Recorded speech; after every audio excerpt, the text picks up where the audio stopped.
Yo yo! Bienvenue au podcast Les Beaux-Frères. Je vais faire quelque chose de vraiment différent aujourd'hui. On a reçu des messages dans notre spam folder sur Facebook, puis j'avais pas remarqué pendant bien des semaines. Puis il y a 2 messages qu'on a reçus qui m'ont comme donné le goût de les partager, parce que j'ai vraiment aimé qu'ils ont pris la peine de nous écrire comme des paragraphes puis donner leur opinion. Genre, c'est en plein ça qu'on recherche dans le podcast anyway. Fait que les 2 messages que je vais vous lire, je leur ai demandé la permission de les lire avec vous autres. Josh les a pas entendus encore.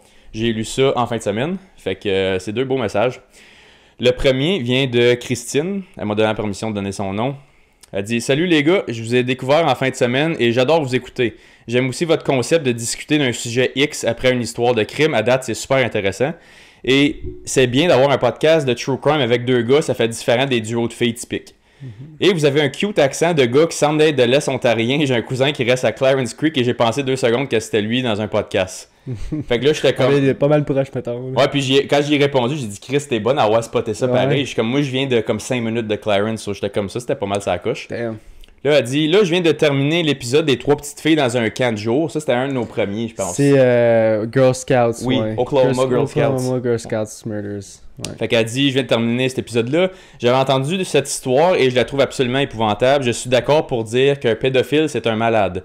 Mais la nuance ici, la maladie n'est pas l'infraction. Celui qui ressent une attirance sexuelle envers les enfants est un déviant sexuel. Il souffre de paraphilie. Celui-ci commet l'acte sur un enfant ou celui qui consomme de la pornographie juvénile est bel et bien un pédophile. J'ai lu l'autre jour que certains sont très conscients de leur attirance, mais jamais ils ne commettront l'acte. Parce qu'ils ne pourraient pas vivre avec cela sur la conscience, parce qu'ils ne peuvent pas se contrôler. Et certains vont même rechercher de l'aide.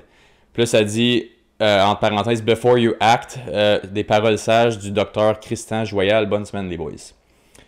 Nice! Fait que, c'est fun d'entendre des feedbacks. Puis c'était le fun qu'elle a pris la peine de comme énumérer qu'est-ce qu'elle avait déjà entendu puis faire comme la nuance qui est tout comme c'est comme l'attirance, c'est pas nécessairement ça qui est spécifique, c'est que de où ça vient puis comment que ça l'affecte ton comportement. Que chaque personne a des fantasmes, c'est juste ceux qui agissent sur leur fantasme. Puis c'était un peu ça notre critique de amener le terme map aussi, c'est comme là tu donnes trop une nuance qui le fait avoir l'air quasiment positif. Remind-moi c'est quoi map encore? A minor attracted person. Ouais, c'est... Ouais.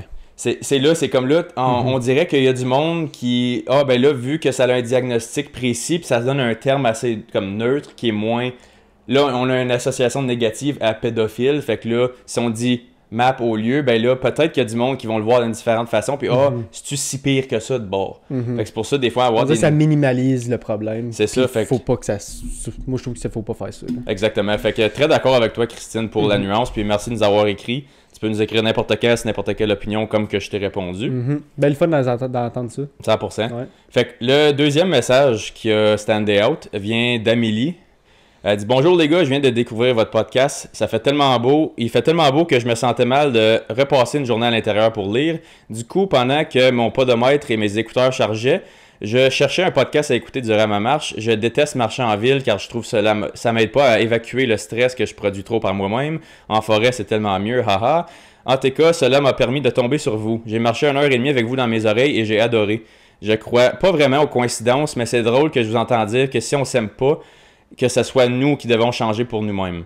Justement, au moment de ma vie où j'ai demandé à mon médecin d'envoyer une demande pour que je voie une psy pour avoir de l'aide par rapport à mon stress et aussi sur le fait que je me mets trop de pression pour rien, je revois bientôt mon médecin et je vais vouloir voir une nutritionniste à la clinique où elle travaille. Ça coûte tellement cher une nutritionniste que côté argent, je ne peux pas le payer moi-même.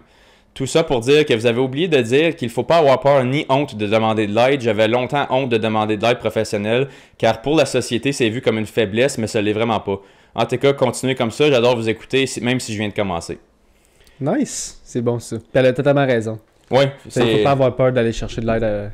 Puis surtout, pas nécessairement de l'aide professionnelle, mais tu sais, des fois, c'est juste dur d'en parler en général avec quelqu'un. Ouais. Puis juste trouver quelqu'un que t'es le plus proche possible de toi, un membre de la famille, un ami, que tu sais qu'il va être à l'écoute, puis tu sais qu'il va être là pour toi. Là. C'est parce que moi, je suis de même, en tout cas, le monde que je suis proche avec, comme autre que Sarah, obviously, c'est pas pareil, là, mais quelqu'un que je suis proche avec, ça me donne moins le goût d'être vulnérable avec quelqu'un de proche, parce que t'es pas habitué de me voir dans ce sens-là.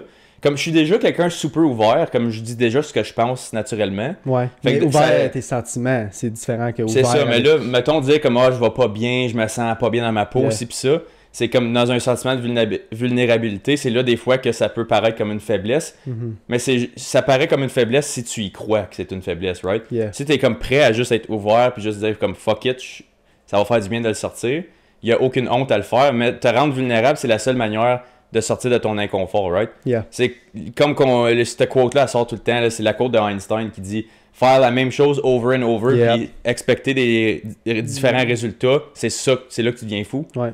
Fait que si tu veux briser le cycle, faut que tu fasses quelque chose de différent, puis ça c'est être vulnérable puis s'ouvrir à la prochaine option ou la possibilité de pouvoir guérir. Faut que tu prennes le premier step, c'est tout le temps le plus dur. Fait que j'ai super aimé ces deux messages-là. C'est vraiment le fun de les entendre, du feedback puis des bons commentaires comme ça. Ouais, puis la raison que je voulais les partager, c'est parce que justement, s'il y a du monde qui veut venir partager leur expérience, soit s'il y en a qui sont pas confortables à venir en parler en real time comme ça, vous pouvez nous écrire, on peut le partager, c'est anonyme, je dirais jamais...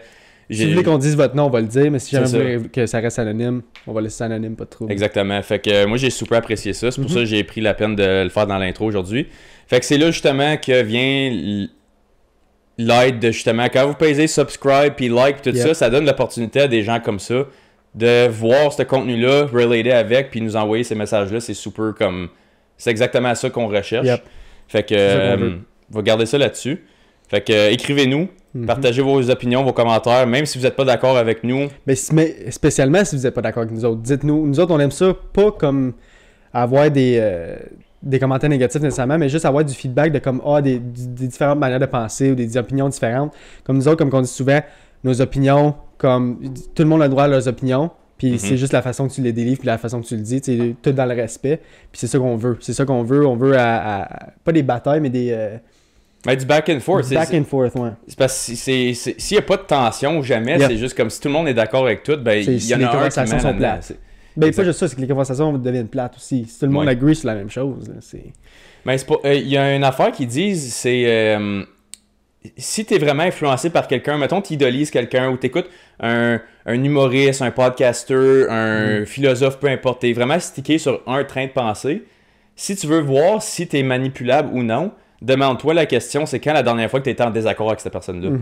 Si tu écoutes quelqu'un puis tu es 100% d'accord avec tout ce que la personne dit, c'est parce que tu es juste influençable, tu n'es pas vraiment en train de penser pour toi-même. C'est carré d'être en désaccord avec quelqu'un que tu mets sur un... Il y a un piédestal. C'est ça. Fait que c'est un bon train de pensée. Fait que c'est... Toutes les personnes que je regarde de plus haut, que je regarde, puis que pas des idoles nécessairement ou du monde qui est comme... Je m'influence beaucoup. Il y a tout le temps une partie de qu'est-ce qu'ils disent que je suis pas d'accord avec. Ça, c'est normal, parce qu'on est des humains différents no matter what. Exactement. Fait que ça, je vais garder l'intro pour ça. Puis pour finir, avant que tu commences ton histoire, comment a été ton voyage? Ben comme tu peux voir, j'étais un petit peu brun. Oui. Un petit peu. Après, je sais pas si ça apparaît sa caméra. Après perdre tes plumes. J'étais en train de tout perdre. J'étais en train de tout perdre ma peau. Je suis brûlé au... ben comme il faut, puis ça m'a fait bien du bien. T'as l'air d'avoir fait beau en crise. Ah, il a fait beau du début à la fin. Un petit peu le dent, mais il y a eu juste une fois de la pluie, puis c'était durant la nuit. Ouais, fait qu'on l'a pas vu de pluie fuck all, puis... Nice. Pour vrai, comme avec mon père, c'était vraiment le fun. Là. Comme il n'y a pas eu un moment où on n'a pas eu du fun. Il n'y a pas eu un moment où c'était plate. Comme on trouvait tout le temps quelque chose à faire, tout le temps qu'on était tout le temps à la go, tout le temps comme on allait au gym à tous les jours, on allait à la beach à tous les jours, on avait juste vraiment de fun. Là. Puis on a rencontré du bon monde, comme pour vrai, on a eu des bonnes soirées aussi. Bu ben de l'alcool, tu sais, moi qui bois pas souvent, tu le sais, puis ça a laissé. Moi, je bois peut-être 2-3 fois par année. Je peux te dire que j'ai bu pour 2-3 ans, là, dans le sud. Là. Ben, c'est quand c'était inclus dans le package, tu t'es un peu forcé, c'est right? ça, ouais. Puis on dirait que ça rentre mieux quand t'as rien à chier, comme t'es pas, je vais pas me saouler à soir parce que je me réveille à 7h demain matin, type shit. Fait que ça fait du bien. Mais le pire là-dedans, c'est que je me saoulais pareil. Puis je me levais quand même à 7h le matin pour aller... sortir le méchant. Bon, au moins, c'est ça, au moins t'allais le bouger. Ouais. Là, toi, c'était la première fois que t'allais en dehors, comme prendre l'avion pis tout ça. C'était quoi ta réaction initiale de comme, ok, t'es pas comme dans un pays développé? Ben pour vrai, l'avion pour moi, comme... Moi, je suis pas un gars stressé dans la vie. Puis je pensais que l'avion, c'était pour me stresser un petit peu. Mais pour vrai, j'ai embarqué puis... Comme si j'étais sur mon couch chez nous, là, ça a rien fait, puis j'étais pas stressé pantoute. C'est plus arrivé là-bas, comme on est arrivé bien tard, mais c'est, on va dire, quand on a fini le voyage, quand on est revenu en boss pour aller prendre l'avion, c'est là que j'ai vu vraiment qu'il y a comme un pays vraiment sous-développé. Ouais. Puis, tu sais, on est allé à Cuba, by the way, je sais pas si on l'a dit. Je pense que je l'avais dit avant que je pense que je l'ai dit avant que je parte, mais ouais, j'étais allé à Cuba. Puis, pour vrai, on chiale beaucoup là, de notre pays, mais est-ce qu'on est bien, man? Est-ce qu'on est bien? Je regardais pas juste les maisons, mais les buildings, les buildings appartements ou juste le monde qui vend des affaires dans la rue ou tu sais, comme des. La moitié du monde, la plus grande majorité du monde n'ont pas de voiture, n'ont pas de moyens de transport, ils prennent les bus. Quand on est revenu dans notre bus pour retourner à l'aéroport, on avait un guide, puis il nous montrait genre ça c'est cette ville-là, ça c'est cette ville-là, ça c'est les buildings-là. Puis là, c'était un docteur, genre. C'est juste qu'il fait pas assez d'argent, fait qu'il faut qu'il fasse une deuxième job. Parce que tous les jobs sont payés genre la même affaire, que tu sois un médecin ou un guide touristique ou un bartender ou whatever, t'es tout le temps payé la même chose, genre. Puis ça, je trouve ça fucking weird qu'un médecin a pas assez d'argent, fait qu'il faut qu'il se trouve une deuxième job on the side. Faut que t'aimes la médecine pour le faire, right? Parce que c'est un job vraiment compliqué. En tout cas, ça m'a fait vraiment ouvrir les yeux que comme, ok, oui, on chiale, oui, il y a des problèmes au Canada, oui, il y a des affaires que comme on espère que ça change, mais fuck, on est bien comparé à d'autres pays. Ben, c'est pour ça que je reviens tout le temps à ce commentaire-là, à chaque fois qu'on parle du victim mindset, là, je leur dis tout le temps comme, si t'es capable de te victimiser par rapport à ça, félicitations, t'es privilégié dans la vie. T'es privilégié, ouais. C'est comme là, ça te donne un step back, parce que même nous, quand on est allé au Costa Rica l'année passée, il y a des places super développées sur le bord de la plage, il y a plein de beaux restos chics, puis comme tu vois qu'il y a des grosses buildings super développés, puis il y a de l'argent qui run là, il y a des buildings d'Amazon, puis tout, puis t'es comme, ok, on se sentirait comme Ottawa, genre. Yeah. Tu drives 2 heures, t'es rendu dans les montagnes, le monde, ils ont pas de char, ils ont pas de job, ils ont juste des petites fermes dans chaque maison, comme on montait dans les montagnes, là, puis chaque petite maison avait leur propre petite cour en arrière, il y avait comme une chèvre, une vache, puis comme 3-4 poules. Yep. C'était de même à chaque terrain de chaque personne. Fait qu'eux autres vont nulle part d'autre dans leur vie que là. Ouais. Leur vie, c'est de rester dans leur petit cocoon. Puis la pollution, y avait-tu la pollution à Costa Rica? Dans la grosse ville, comme mettons à San Jose, qui est la plus grosse ville, c'est la capitale, c'est genre comme ici. Ah, ok. Mais le reste, à cause, je pense que c'est tellement tropical là-bas que ça pogne pas mal de carbone à travers les arbres. Là, okay. C'est vraiment tropical, le Costa Rica. Ok. Fait que mais c'était pas. Mais moi, je parle des déchets, genre. Non, c'était pas pire. Pas pire. À Cuba, je peux te dire que. Ah, il y avait des villes là, que c'était juste ça à terre, des déchets, puis des déchets, puis des déchets. J'étais comme, ben voyons, personne. On dirait qu'ils vident leurs déchets là parce qu'ils n'ont plus de place à les mettre. C'est le système. C'est fucked up. Puis, comme. Une autre affaire que je voulais dire avant de passer au true crime, c'est que ici au Canada, genre n'importe quoi, on va voir, tu vas avoir une bête ou un animal ou une vache qui est un petit peu maltraitée ou comme des fermes de cochons pis des affaires-là, tu sais, on est super comme anti, tu sais, abus envers les animaux. Puis je passais en autobus comme pour aller à l'avion, puis je voyais des vaches attachées après un poteau. Puis la corde était ça de longue. Puis la seule place qu'il n'y avait pas de gazon, c'était à l'entour du poteau. Puis tu réalises que fuck, ok, nous autres on chiale pour comme on va dire qu'un chien qui est attaché dans une cour, puis mais eux autres, la vache est attachée après un poteau, puis il n'y a absolument rien de wrong avec ça. Puis c'est pas juste ça, il y avait des ânes, il y avait des chèvres, il y avait plein d'affaires que t'étais comme fuck. Juste, on va dire, la grosseur de ton appartement, genre même pas, là, pis c'est genre, il y a genre 4 vaches, 3 chèvres, pis tout ça dans ça, pis ils se pilent tout un par-dessus l'autre, pis ils sont meg-meg, pis c'est normal pour eux autres, genre. Anyways. J'ai 2 derniers petits commentaires vite fait. Ouais. Le premier, est-ce que je le dis tout le temps, moi, je trouve prendre l'avion, c'est extrêmement overrated, comme je trouve pas que c'est une expérience nice. Ben. Comme le premier 10 minutes, t'es comme ok, comme. Ouais. Waouh, je suis haut. Mais après ça, j'étais comme, ok, là, c'est genre d'arriver. Ouais, comme. Moi, honnêtement, je suis pas un gros fan de prendre l'avion. First of all, je vois pas le trip de ça. Moi non plus. Si je pourrais y aller en char ou même mon temps de temps, je prendrais le char. Ouais, moi aussi. Comme. Anyway, ça, c'est mon premier commentaire. Puis 2, moi, j'ai eu un choc culturel dans ma vie quand je suis allé en voyage. Puis c'est le premier voyage que j'ai fait, la première fois que j'ai pris l'avion, moi aussi. On était allé en Jamaïque dans le temps des fêtes. Puis. On sort de l'aéroport, il y a un boss qui nous ramasse pour nous amener au resort.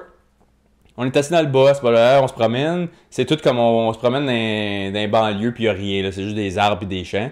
Puis là, on arrive dans un village proche du resort, puis il y a juste un random, comme c'est tous des bus puis des transports qui sont dans le trafic, là, on avançait plus bien. Okay. Il y a un gars avec un scooter, ça en vient fucking vite, là. Il passe entre les lignes, comme il est au milieu du chemin, là. Il n'y a pas de règles, il n'y a pas de police qui vont dire non, t'as un ticket pour être au milieu de la ligne. Ouais, à Cuba aussi, ça même chose. T'es baisé, vas-y, puis comme at your own risk. Ouais. Le dude, man, il s'accroche, comme il s'est accoté sur notre boss. Puis là, il a comme bifurqué de l'autre bord. Puis en faisant ça, il a comme rentré tête première dans un transport, genre. Il s'ouvre la tête, là, il est à terre, il est knock the fuck out, le gars, là. Il a la tête ouverte, il saigne. Le monde, il bip après comme lève-toi, t'es dans les jambes, genre. Juste comme un, ben, puis on bip. your own risk, genre. Le gars, il s'est relevé, tout comme il est sonné raide, là. Il vient d'entrer tête première dans un boss, là. Il se relève, il prend son scooter, il est tout croche. Le monde font juste honker à côté, puis comme la seconde, sa roue, elle se tasse un peu de leur chemin. Tout le monde comme room fucking. Puis le gars, il cite, là, il y a quelqu'un qui arrive, là, il ferme le chemin pour la journée, là. Même c'est comme une grosse affaire. Des cônes, des towing, tout. La police, l'ambulance, là-bas, c'est juste comme des calices. Mais c'est ça que tu vois que ça arrive souvent là-bas, puis ils sont juste comme, ok, comme c'était de ta faute. T'as voulu faire ça, c'est de ta faute. Bon, et puis moi, je l'ai vu devant mes yeux, j'avais 15 ans, puis j'ai fait comme, oh fuck, ça va être huge ça. Comme, on arrête tout. Non, man. Fuck out. C'était comme. Vous avez passé à côté comme c'était rien n'était. C'était comme quelqu'un s'achetait un café sur le bord de la rue, puis c'était comme, move on with your day, on s'en calisse de toi. Ça se peut que vous me voyez beaucoup me gratter, c'est parce que j'ai des coups de soleil partout, puis ça me pique vraiment beaucoup, je veux juste le dire, là. Puis bailler aussi, parce que j'ai tenu de travailler mon chiffre de nuit. Ouais, toi, il est tard pour toi, là. Il est tard pour moi, mais on va me coucher après. Mais oui, on va commencer True Crime. Ouais. Excusez pour la longue intro cette semaine, ça a fait différent, là, mais on a un petit peu de rattrapage. J'aimais bien ça. Cette année, on va parler de Cédrica Provencher. Nous autres, je sais pas si à Rockland, à ton école secondaire, c'était une grosse affaire pour vous autres. Comme à Plantagenet, c'était quand même une grosse histoire, puis en parlait un peu, puis... Fait que c'est ça. Fait que ça, c'est une histoire que nous autres, on a entendue de notre enfance. Puis, elle aurait le même âge que moi et Sarah aujourd'hui. Oui, c'est vrai. Elle était née en 1997. Ouais. OK? Fait que j'y vais. L'affaire Cédrica Provencher est une affaire criminelle québécoise concernant la disparition d'une fillette de 9 ans qui est née le 29 août 1997, qui a disparu survenu le 31 juillet 2007 à Trois-Rivières, dont les restes ont été retrouvés 8 ans plus tard. Le mystère entourant sa disparition et son enlèvement suspect, l'absence de suspects et le peu de témoins en ont fait un des crimes les plus médiatisés du Québec. L'événement est souligné à chaque année pour tenter de relancer l'enquête. Malgré des promesses de récompense, personne ne s'est manifesté avec des informations crédibles et pertinentes jusqu'au 11 décembre 2015, où des restes humains sont découverts dans un secteur boisé en marge de l'autoroute 40S à Saint-Maurice. Le lendemain, ils sont identifiés comme étant ceux de Cédrica Provencher. L'affaire débute lorsque les parents signalent la disparition de leur fille le 31 juillet 2007. Selon les informations, durant la journée, Cédrica avait été abordée pour aider à retrouver un petit chien qu'une dame aurait perdu. Elle a enfourché son vélo et parcouru le secteur, frappant aux portes et s'informant auprès des citoyens de son quartier afin de savoir si le chien avait été aperçu. Cédrica a été vue sortant d'un boisé accompagnée d'une jeune fille, amie, comme une amie, suivie de près par un homme. Par la suite, elle est aperçue au parc avec son vélo, ensuite sur la rue Chappet, ensuite sur la rue des Chenaux. Elle n'a plus été revue depuis. Comme après ça, c'était la dernière fois que quelqu'un l'ait vue. Genre. Okay. Des personnes l'auraient aperçue en train de monter à bord d'une auto rouge 20, mais ça, c'est comme... Oui dire. Oui dire, mais ça a l'air que c'est vraiment quelque chose. Vers 20h30, sa bicyclette est retrouvée, appuyée sur une bonne fontaine au coin des rues Chabanel et Chappet. Dans les jours suivants, une cinquantaine de policiers et des centaines de bénévoles sont déployés, appuyés par des bateaux et des hélicoptères. Le 3 août suivant, la thèse de l'enlèvement est mise en avant. Comme du 31 jusqu'au 3 a été porté disparu, mais ce n'était pas un enlèvement nécessairement. Ils ont juste dit la disparition de Cédrica. Mais à partir du 3, c'est rendu un enlèvement. Le 8 août, la SQ publie un avis de recherche qui n'accrédite pas la thèse de l'enlèvement, mais plutôt la disparition de Cédrica Provencher. Comme là, la police ne veut pas nécessairement dire full-on que c'est vraiment comme un enlèvement, parce qu'ils n'ont pas de preuves concrètes. C'est ça. Ils veulent juste qu'elle se fasse retrouver tout court. Néanmoins, des journaux préfèrent mentionner qu'elle a été enlevée. Sa disparition, très médiatisée, a suscité différents efforts de la part de citoyens québécois, sans toutefois donner de résultats. Le 13 août, alors qu'une soixantaine d'enquêteurs travaillent jour et nuit pour retrouver Cédrica, une récompense de 80 000 est offerte pour toute information permettant de retrouver la fillette. Fait 80 000, c'est quand même assez. Puis il y a eu absolument rien. Malgré le fait qu'il y a eu des récompenses de 80 000. Ouais, si pour 80 000, tu fermes ta gueule, c'est parce que tu sais rien. Parce que personne ne sait rien. C'est ça. Ouais. Entre août 2007 et juillet 2008, des informations sur différents aspects touchant les recherches sont publiées par différents journaux, mais aucune information ne permet de déterminer le lieu où se trouve Cédrica Provencher, ni si elle est vivante. Plusieurs témoins ont affirmé avoir aperçu une Acura rouge au poignet argent rôdée près du parc où on a vu Cédrica pour la dernière fois. La police rencontra tous les propriétaires de voitures correspondant à cette description au Québec, soit 260 personnes, qui est quand même assez beaucoup, 260 chars. Là. Ouais. Une seule personne avait refusé de collaborer. Cet individu habitait à Trois-Rivières et se trouvait en ville la journée où l'enfant a disparu. Son nom a été rendu public. Il s'agit de Jonathan Bethes. Je pense qu'il est anglais. Je suis pas sûr. Jonathan Bethes. Ou Jonathan Bethes, whatever. Ouais, peu importe. Le 11 décembre 2015, des ossements du crâne d'un crâne sont retrouvés par des chasseurs à Saint-Maurice, non loin de Trois-Rivières, aux abords de l'autoroute 40 en direction Est, dans un secteur boisé, près de la sortie 210. Le lendemain, la Sûreté du Québec confirme que les restes humains retrouvés la veille appartiennent à Cédric Provencher. Un dénommé Jonathan Bethes, comme pas le suspect, il devient un suspect, Ouais. est considéré par la police comme le principal suspect dans l'enlèvement et le meurtre de Cédric Provencher, mais n'a jamais été accusé en ce sens, faute de preuves. En 2007, il était propriétaire d'une Acura rouge au poignet argent, correspondant à la voiture rôdant près du lieu de l'enlèvement. Il refuse toujours de passer le test du polygraphe et ne collabore toujours pas avec la police à ce jour. Selon le chroniqueur judiciaire Claude Poirier, il planifiait de quitter le Québec vers la Suisse, pays ne pratiquant pas d'extradition. Fait que même si le Canada voudrait aller chercher, il ne pourrait pas. Le 29 août 2016, il est arrêté et accusé de 6 chefs en lien avec de la possession et de la distribution de pornographie juvénile, impliquant des enfants de 8 à 12 ans, et plusieurs photos de jeunes filles, dont la jeune Cédrica. C'est sketch. Une minute. Okay. Les policiers de Trois-Rivières n'ont malheureusement pu observer de plus près le véhicule de M. Bethes, puisque la voiture était en nettoyage près de la frontière des États-Unis au moment où il faisait la recherche en 2007. OK. Son lieu de travail et de résidence sont également perquisitionnés. Le 12 octobre 2018, un juge rejette les accusations de l'acquitté et l'acquitte, Fait qu'il rejette de l'accusé et l'acquitte avant même le début du procès, puisque la preuve contre lui a été obtenue de façon illégale. Fuck. Jonathan Bethes réclame 10 millions maintenant de dollars en dédommagement à la SQ et à l'État pour avoir été dépeint à tort comme le meurtrier de la petite Cédrica Provencher. Ceci termine l'histoire. Malheureusement, il n'y a pas de fin que je voudrais dire. Il n'y a pas personne qui a été retrouvé, il n'y a pas personne qui a été retrouvé coupable, whatever. Il n'y a pas vraiment de suspect. Encore là, Jonathan Bethes, il plaint son innocence. La seule affaire que moi, j'ai de la misère avec cette histoire-là, c'est que moi, je pense qu'il n'y a jamais vraiment eu de suspect. Parce que Jonathan Bethes, c'est rien que du oui-dire. Il n'y avait aucune preuve concrète contre lui. Aucune preuve. Le char, techniquement, qui fitait à la description. Puis plusieurs ressources. J'étais allé sur Reddit, puis j'étais allé vraiment comme deep sur Jonathan Bethes.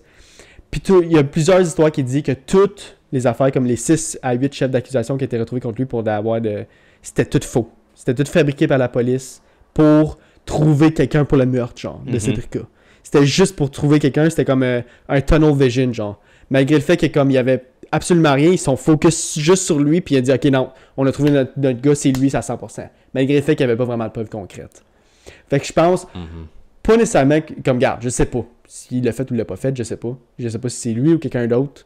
Mais juste le fait qu'il va en cours pour 10 millions, puis qu'il s'approche, comme qu'il met le spotlight sur lui, fait que comme, ok, peut-être que c'était pas vrai. J'allais te demander la même question, je suis content de te le bring up, parce que j'étais comme, me semble, admettons, moi je suis Jonathan, là, puis je l'ai fait, puis là je m'en sors, je le vois que je m'en sors, fausse accusation, acquitté automatiquement avant même que le procès commence, et moi je décalisse, puis je me cache, puis je suis comme, yo, je m'en suis sorti comme ça coche, là. Je m'en vais pas, puis si c'est lui qui l'a fait, puis il a commencé à médiatiser ça pour 10 millions, il est basé en tabarnak. Mais pas juste ça, peut-être qu'il fait ça pour dire... Garde, je vous l'avais dit, j'avais vraiment rien à faire là-dedans, puis là, je vais aller prouver pour aller chercher en cherchant 10 millions, mais peut-être que c'est tout un plan aussi. On le saura probablement, malheureusement, jamais. Mais si c'est lui qui est innocent pour vrai, comme mettons, il s'est fait faussement accusé, c'est tout vrai, l'histoire officielle est vraie, est-ce que tu trouves que 10 millions, c'est un montant raisonnable? Parce que moi, tout, j'ai su. Pour se faire appeler, moi, je pense que 10 millions, c'est bon. La seule et unique raison, parce que être appelé un pédophile, c'est vraiment grave. Ouais, c'est ça que je veux dire. dire. Surtout si le fait que tu l'es pas. C'est une petite fille de 10 ans? Ouais. Ouais. C'est rough. Parce que ça... Mais pas juste ça, c'est qu'il y en avait plein d'autres qui disaient que la police avait plein d'autres photos puis vidéos. Puis là, le juge a dit non, c'était tout obtenu illégalement. Puis plein de monde, comme je sais pas si le monde sur Reddit, tu sais. Reddit, c'est Reddit, là. Pour ceux qui connaissent pas. C'est ça, t'en prends puis t'en laisses. Mais ils disent tout que comme c'était faussement fabriqué pour avoir pour comme trouver le tueur, malgré comme ils s'en foutaient c'était qui. Ils en voulaient juste un, genre. Tu comprends? C'est là des fois que j'avais entendu une bonne histoire d'un de mes profs. C'était un cours de criminologie que j'avais eu. Puis mon prof, c'était un ancien enquêteur de la SQ qui avait fait un projet, c'était le projet Shark, je pense, ça s'appelait, pour les Hells Angels. Puis lui était un des ceux qui avait fait la planification pour l'arrestation. Okay. C'était comme un gros boss. Là. Je pense que c'est le plus gros boss de Hells Angels de l'histoire du Québec. Genre. Okay. Puis lui, il participait là-dedans. Puis on dit, à cause qu'il était tellement focusé sur les poignées, genre, il y a une couple de fautes administratives. Puis mettons qu'ils n'ont arrêté 25, il y en a comme 8 qui ont été relâchés à cause de fabrication de la preuve qui n'a pas été suffisante pour faire la moins, mais ils n'ont pas fait assez de... Ils étaient tellement concentrés sur juste buster qu'ils ont eu une couple de failles dans leur comme exécution sur papier, qu'il y en a plein que ça comme fuck là, on aurait pu... Qui ont passé au travers des filets, mettons. C'est ça. Fait que là, on a perdu un tiers, mettons, parce que on n'a pas fait notre job comme du monde. Puis c'est là des fois que tu vois, tu sais, mettons, tu vois des, il y a tellement de preuves contre lui, comment vous êtes pas capable de l'arrêter, puis tout ça, c'est comme, ils savent c'est lui. Ouais. Ils savent, mais faut que ça soit sans l'ombre d'un doute. La seconde qu'il y a un petit doute, tu peux pas. Mais pas juste ça, c'est qu'une fois que les policiers se lancent puis commencent à arrêter tout le monde, c'est là que tout le monde, comme le crime arrête, right? C'est ça. Fait que des fois, ils vont juste attendre pour que le crime monte, puis qu'il y ait plus de preuves encore, pour pouvoir arrêter beaucoup plus de monde, tu sais. C'est ça, t'essaies d'aller pogner un rat, un insider. C'est là justement que ça peut prendre des petites souris, genre, tu veux le big boss, tu veux les gros, là, tu sais. C'est plate à dire, mais comme... Dans le cas à Cédrica, là, et pas... Comme, mettons que ça aurait pris 1 an ou 10 ans à arrêter le dude.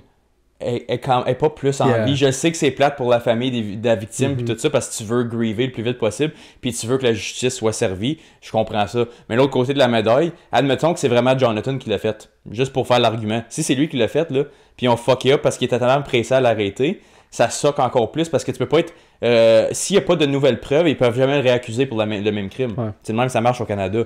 S'il n'y a pas de nouvelles preuves sans l'ombre d'un doute, ce gars-là, il est free for life. No matter what. Juste ça, c'est qu'il n'y avait aucune preuve. C'était tout circonstanciel. Exactement. Tout circonstanciel. Puis encore là, il n'y en avait pas assez. Il n'y en avait même pas beaucoup de preuves circonstancielles.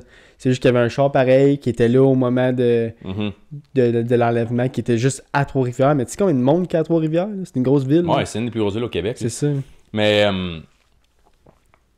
et tout, comme... prend son âge de 10, mais là, à 18, il n'aurait probablement pas rushé de même d'avoir trouvé le coupable. Selon moi. Le fait que c'était un petit enfant, ils ont mis... Il y a eu plus d'emphase médiatique, il y a eu plus de pression. Mais c'est la pression, right? C'est la pression que tout le monde a dit à la police. Hey, trouvez quelqu'un, là, c'est une fillette de 10 ans, là. Faut vous trouver quelque chose. Tu sais, si ça arrêtait un adulte de 20 ans, ça arrêtait... c'est pas moins pire. C'est dur à dire moins pire, mais c'est juste c'est pas un enfant. Quand c'est un enfant, c'est là que ça vient chercher plus le monde, ça vient chercher les sentiments de tout le monde. Ça vient comme mettre la communauté ensemble, genre, right? Ben, c'est comme l'équivalent, je te dis, écoute, t'as un gun à la tête, tu sauves-tu l'enfant de 10 ans ou le jeune de 20 ans? Tu vas tout le temps prendre celui de 10 ans, là. C'est comme automatiquement... Si tu connais pas les deux personnes, puis pour toi, c'est personne nowhere. Ouais. T'as pas de nuance envers un ou l'autre, là. Tu vas tout le temps prendre celui qui a l'air plus innocent. Puis un enfant, il n'y a rien de plus innocent que ça. So, tu vas essayer plus être émotionnel. Puis j'espère, comme j'accuse personne, mais j'espère vraiment que la SQ n'a pas utilisé trop d'émotions pour rusher ça. Puis qu'ils pensaient vraiment qu'ils faisaient la bonne chose. En arrêtant Jonathan? Ouais. Comme j'espère qu'eux, ils l'ont fait parce qu'ils pensaient que c'était pour être correct. Puis pas juste comme, on a tellement de pression, c'est un enfant. Je pense personnellement que c'est vraiment tout un mix de tout. C'est un smoothie de tout. Pour vrai, comme c'était le mélange de la pression, le mélange que c'est un enfant, le fait que... Comme il fallait qu'il trouve quelqu'un. Puis il n'y avait pas de preuves, il n'y avait pas fuck all. Fait qu'on dirait que tu sais, quand il y a eu une petite lumière au bout du tunnel, ils sont concentrés sur cette lumière-là, genre au lieu d'essayer d'en trouver d'autres. C'est ça. Moi, je suis d'accord avec toi. C'est quoi je voulais te demander donc? Ah oui. T'as dit qu'ils ont juste retrouvé son crâne, si j'ai bien compris? Non, ils ont retrouvé tout son corps. C'est juste que les chasseurs ont stumbled sur le crâne. Ah, c'est ça qui a ouvert le... Ouais. Puis là, ils ont retrouvé le corps complet. Ça faisait combien de temps après? Je pense que j'ai manqué ce détail-là. 8 ans après. Oh fuck, ok. Ouais, c'était un bout, là. Puis tout de suite, quand ils ont retrouvé les ossements, tout le monde disait « Ah, c'est Cédrica. Ah, c'est Cédrica. Ah, c'est Cédrica. » Parce que c'est... Puis ils l'ont trouvé dans la région?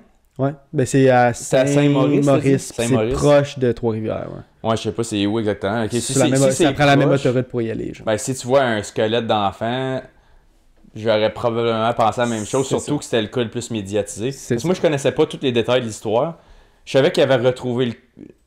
Je savais pas si c'était tout le corps ou une partie du corps, mais je savais qu'il l'avait retrouvé éventuellement. Mais je savais pas si c'était 8 ans après. Ouais. Il y avait beaucoup d'autres informations sur Reddit, mais j'ai décidé de pas les mettre parce que sur Reddit, c'est comme Wikipédia. Tu Ouais. peux dire ce que tu veux. Tu sais pas vraiment. Malgré le fait que j'ai pris quelques informations de Wikipédia. Là, mais... Bon, ouais, mais c'est sûr. mais c'est Non, ça. mais Wikipédia, c'est encore ça, Malgré le c'est fait en prep que- en ouais. laisse. C'est quand même une source d'information. Là. C'est Mhm. juste, tu Mais regardes. j'ai voir vraiment ça- comparé j'ai essayé de voir les interviews, mais tu sais, Ouais. les interviews familiales, on va en mettre parce que Sarah m'a dit qu'il y a qu'il y avait une interview Avec sa soeur. avec sa sœur qui pourrait peut-être intéressant, qui pourrait rajouter quelques informations. Fait que Sarah va nous l'envoyer pour qu'on le mette sur l'écran à maintenant. Ouais. Je suis pas Mélissa Fortier-Provencher, je suis la sœur à Cédrica Provencher. Mais le dernier souvenir, c'est plate, mais on chicanait. Ah oui. Tu sais, la raison pourquoi elle est venue au parc, c'est parce qu'elle me suivait. Quand on chicanait, ça me laissait pas ma bulle, fait qu'elle me suivait pour qu'on se réconcilie. Mais tu sais, c'est le dernier souvenir que j'ai avec elle. Je m'en ai voulu longtemps. J'avais vraiment un gros de culpabilité. Tu sais, il y a eu beaucoup de tentatives de suicide derrière tout ça au fil du secondaire. Ça a vraiment été là, pendant longtemps, le jour après jour, d'espérer qu'elle revienne puis de comprendre au final qu'elle revient pas. Fait que Fait que c'est ça. nous, on va même pas faire de commentaires sur la vidéo parce qu'on l'a eu comme en real time, En là, real 2 time. minutes. Fait que Ouais. on va le voir en même temps que vous autres. Mais j'ai pas vraiment rien d'autre à rajouter. Moi non plus. J'espère C'est une histoire que. triste, pour vrai. c'est J'espère triste. que Jonathan est innocent pour vrai. Mhm. Parce que sinon, ça veut dire que la job a été mal faite. Mais pas juste ça, c'est que si c'est Jonathan qui l'a fait, il va avoir tué la fillette, il va avoir tué Cédrica, puis il va avoir eu 10 millions. Ah, il a eu Parce 10 que- millions? Non, mais je veux dire, il va peut-être le gagner, là, on sait pas. Là. C'est encore en cours, ça, tu sais? Ouais, c'est encore en cours. C'est juste que, moi je pense, c'est quasiment impossible qu'il gagne pas. Mais s'il est innocent, pourquoi il... Ben, C'est ça l'affaire, c'est ok, qu'il... peut-être qu'ils vont settler sur, mettons, un 5, Ouais, 6, ouais. 7, whatever. Mais encore là, c'est s'il le fait, puis il gagne l'argent en plus de ça, pour... Hey, ça c'est rough. Ça, c'est le bout, ouais. Ça c'est le rough. Ça serait au moins, ça serait vraiment longtemps après. Fait que la poussière a eu le temps de tomber. Still. J'essaie juste de trouver comme un petit, comme... T'essayes. Mais en To général- reach. Ouais, j'essaie To de trouver reach. quelque chose de positif à dire, là, Ouais. mais sinon, ça paraît pas bien pendant tout. Non. Non, ça serait un nasty job mal fait, ça. Ouais. Fait que merci d'avoir écouté le True Crime de cette semaine.